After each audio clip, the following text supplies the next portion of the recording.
Hello and welcome to Maths with Jacob. This lesson will focus on multiplying with powers of 10 worksheet. So this video presents a worksheet and we have some practice in multiplying numbers by powers of 10, and we can also do the same type of exercise when we're converting between different measurements because the principles are the same.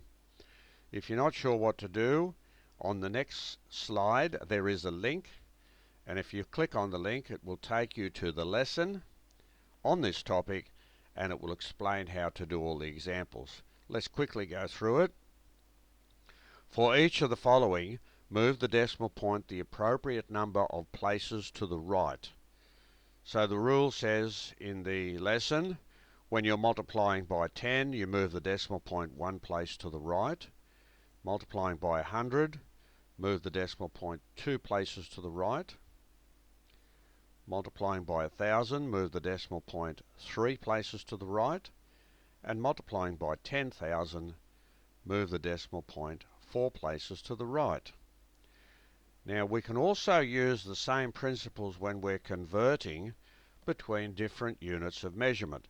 So if we convert 7.584 kilometres to metres, all we have to know is that there are 1,000 metres in 1 kilometre, and then we use the normal rule, as long as we know that conversion. If we are changing 87 centimetres to millimetres, as long as we know there are 10 millimetres in 1 centimetre, this is quite straightforward. And it's the same here. We just have to know the conversions. Here you need to know how many square metres make up 1 hectare. We keep moving down, for example. Here we have capacity, so you need to know how many millilitres there are in 1 litre.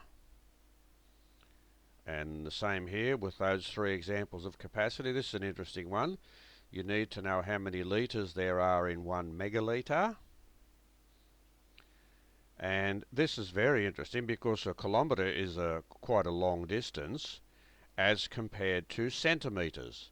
So you've got to work out how many centimetres there are in 1 kilometre, and then you can do the exercise. So this video has given us some practice in multiplying different numbers by powers of 10, and we can also do it when we're converting between different units, as long as you know the relationship between the units.